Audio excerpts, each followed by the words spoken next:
Mengejutkan, Nikita Mirzani berharap Juragan 99 susul Indra Kenzi dan Doni Salmanan pakai rompi oranye gegara hal ini.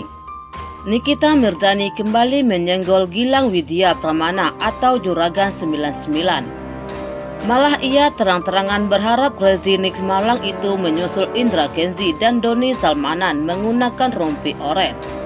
Sebelumnya, Nikita memang kerap menyenggol Juragan 99 dan istrinya, Sandi Purnamasari. Semua berawal dari Nikita dan Adam Denny saling berbalas komentar soal asal-usul harta Juragan 99. Mereka sama-sama mempertanyakan dari mana asal kekayaan keduanya, padahal bisnis baru mereka berjalan kurang dari 5 tahun. Tapi mereka bisa membeli mobil mewah, rumah mewah, bahkan membangun cabang skincare. Menurut janda anak 3 itu, penghasilan mereka tidak masuk akal. Makanya ia keluar-keluar mempertanyakan dari mana asal harta yang digembar-gemborkan itu.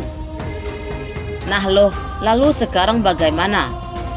Lewat IG story miliknya, Nikita terang-terangan berharap Juragan 99 menyusul para afiliator binary option ke penjara.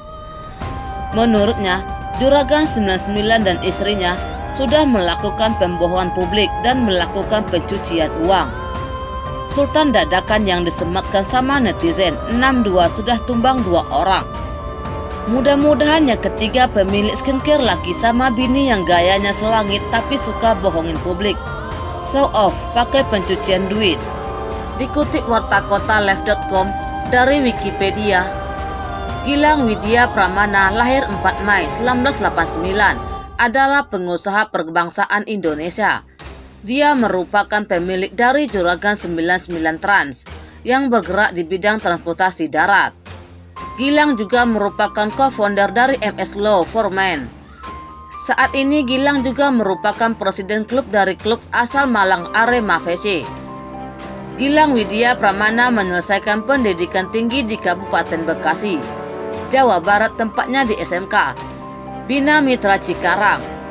Dia memulai debutnya sebagai pengusaha dengan menjalankan usaha cuci motor sejak awal masuk kuliah, kemudian berlanjut ke usaha cucian mobil. Modal usahanya didapatkan dari hasil menjadi pemandu wisata di bisnis travel orang tuanya. Berkat menjadi pemandu wisata, dia sudah pernah keliling Indonesia dan ia mulai menjalin relasi dengan para kru bus.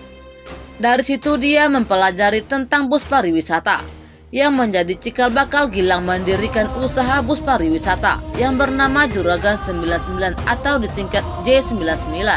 Sementara itu di pekerjaannya sebagai tour leader, ia bertemu dengan jodohnya yaitu Sandi Purnamasari. Awalnya mereka masih menjalani kehidupan yang sederhana setelah berumah tangga. Gilang dan Sandi bahkan harus bertahan dengan budget lauk makan 15.000 per hari. Gilang pun tak kehabisan akal dan terus belajar sambil membangun relasi perlahan. Gilang mulai membuka peluang bisnis lain. Dia melihat permintaan keset di daerahnya cukup tinggi dan mencoba memenuhi kebutuhan keset di sana. Tak hanya itu, Gilang Widya Pramana pun pernah menjadi karyawan bank swasta selepas lulus kuliah. Di sisi lain, bisnis cuci motornya semakin berkembang. Bahkan sampai ada investor yang tertarik mendanainya. Karena investor inilah, Gilang akhirnya bisa membuka banyak cabang di kota-kota lain se-Jawa Timur. Barulah kemudian mereka memulai bisnis skincare bersama dengan Maharani Kamala dan suaminya. Sementara itu, dikritik soal Paris Fashion Week, jawaban Sandi Purnamasari dicap arogan enggak etis. Sandi Purnamasari membalas komentar netizen yang mengkritik soal klaim mereknya digandeng Paris Fashion Week 2022. Nur Khotimah, Ria Dezelinda, Madia Ranti, Rabu 9 Maret 2022, 14.40 WIB. Bos produk kecantikan MS Glow, Sandi Purnamasari kembali buka suara atas kritikan netizen soal Paris Fashion Week 2022. Tapi kali ini jawaban Sandi Purnamasari justru dinilai arogan. Seperti diketahui, Sandi Purnamasari berhasil membawa merek kosmetiknya ke ajang Paris Fashion Show. tapi dia diduga membuat klaim salah dengan menyebut produknya digait untuk Paris Fashion Week 2022. Atas klaim itu, sejumlah netizen ramai memberikan kritik di unggahan media sosial Sandi Purnamasari. Tak terima atas kritikan tersebut, istri Juragan 99 itu cukup vokal memberikan pembelaan. Menanggapi hal itu, Sandi justru menuliskan kalimat yang semakin membuatnya dikecam. Pasalnya, saat seorang netizen memberi masukan untuknya, jawabannya justru dinilai arogan. Seorang netizen menegaskan bahwa yang membuat publik geram adalah misleading informasi dan klaim tampil di Paris Fashion Week 2022. Tapi Sandi justru menyebut akun Instagram netizen yang mengkritiknya sebagai akun bodong. Bodong lu, sentil Sandi Purnamasari. Pada kritikan netizen selanjutnya, Sandi dinilai enggan mengakui kesalahannya dan tak mau menerima masukan. Melihat komentar tersebut, Sandi kembali mengomentari akun yang mengkritiknya.